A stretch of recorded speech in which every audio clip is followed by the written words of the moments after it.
कई बात मैं कई बार बताया करूं कि भाई श्रृंगार करने का अर्थ है अपने पति को अपनी तरफ आकर्षण करना, यानी अपने पति को रिझाना जी।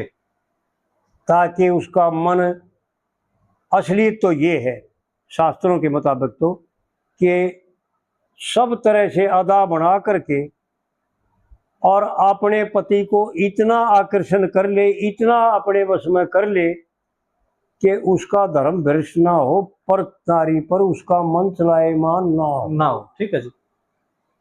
24 घंटे उसकी नजर में दोसना, दिन रात सुते जागते, खाते पीते, करते कार्य करते, बोलते, सब कुछ करते, 24 घंटे उसकी दृष्टि में उसका रूप जो है ना समाया हुआ रहे, उसके सामने रहे। वो जो है ना पुरुष जो है ना अपने धर्म से गिरेगा नहीं, क्योंकि पर नारी के रूप को देख करके अगर मन में ठेस लगती है ना तो भी वो दोषी हो जाता है और उसकी जिम्मेवार वह स्त्री है। हाँ जी।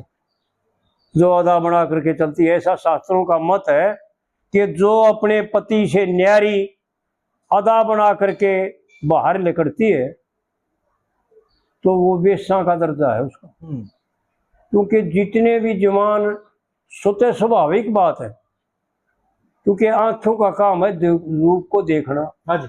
और मन का काम है ग्रहण करना और बुद्धि का काम है निर्णय करना जी। लेकिन बुद्धि जो है ना मन और जीव का संग करके और इसको व्यभिचारिणी बना रखा है, पतिव्रता औरत को व्यभिचारिणी बना रखा है।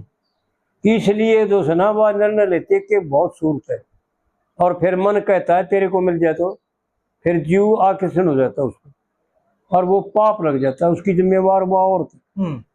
पंडित जी ने गजब करके जा रखा, पंडित जी ने जो बातें कह रखी है ना भाई तोड़ कर रखे जी। खोटी बीर घनी दुनिया में करते मर्द गुलामी, झगड़े टंटे करे बतेरी, देखे घर कौन बे की श्यामी, और खोटी बीर घनी दुनिया में करते मर्द गुलामी।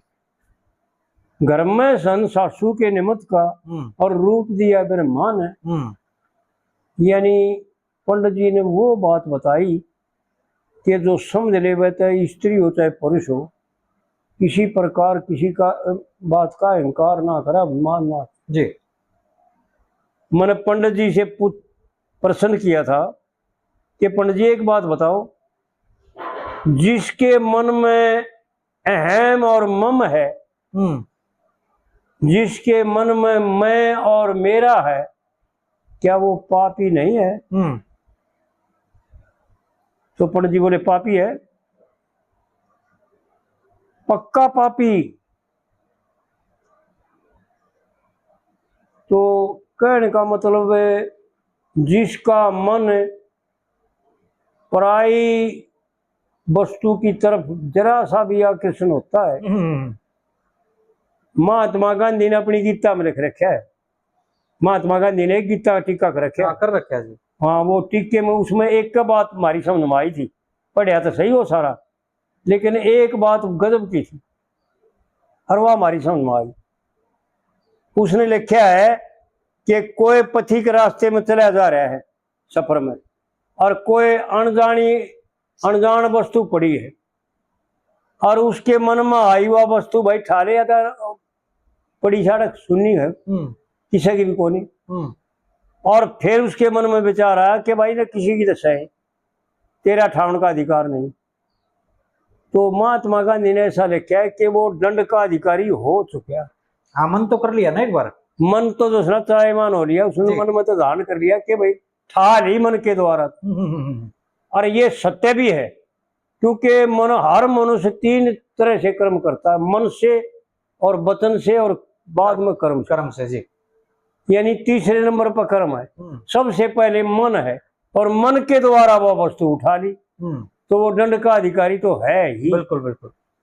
तो इस प्रकार से जो है ना आड़ा यूं बता रखा पंडित जी ने कि भाई तेरा कुछ भी नहीं लाग रहा, तू झूठा अहंकार मत करे। मात पिता ने घर बार तो दिया, घर में धन सासू के निमित्त का रूप दिया ब्रह्मा ने, और मात पिता ने घर बार टो दिया मारे लाल शर्मा ने। और काम के मद में खसम ने खा ले, देखे फिर रोवे कर्मा ने। और इन कामा के बस में होकर हो जा जगत में नामी, भाई खोटी बीर घनी दुनिया में करती मर्द गुलामी। एक तो ये कह रखे पंडित जी ने, एक कह सास ससुर और ननद पति सब जगह देखती तुमने, और मैं पति भरता वीर सदन जानू सो धर्म किसम। इस कली में पंडित जी ने वो बात बता रखी जो पति भरता के लक्षण। बखत उठ के धंधा कर ले पति नवा के नहाना, और धोती करके करे रसोई यो पति भरता का बाना। बाल्यम ने परमेश्वर समझे साधन का एक गुण गाना, और किसी का गुणगान नहीं करे, पराई चर्चा बिल्कुल नहीं करती। बाल्यम ने परमेश्वर समझे साधन का गुण गाना, और जीम झूठ के जब पति चले जा देखे पाछे भोजन खाना। और ओढ़ पैर के सादे पणते कति हाजिर कर दे तुमने, मैं पति भरता वीर सदन जानू सो धर्म के समझ। पंडित जी ने वो बातें बता रखी है जो बरत ले वह और जो समझ ले वह, चाहे वीर हो चाहे मर्द हो, उसका जीवन सफल हो सकता है। ये मनुष्य शरीर पाए का फल पा सकता है जी। और नहीं तो भाई मनुष्य शरीर को बेकार खो रहे हैं, किसी काम में नहीं आओगा जी। यानी कुत्तों का सूरों का विष्ठा बनेगा, खाजा बनेगा, कीड़ों का नरक की कुंड में जाओगा।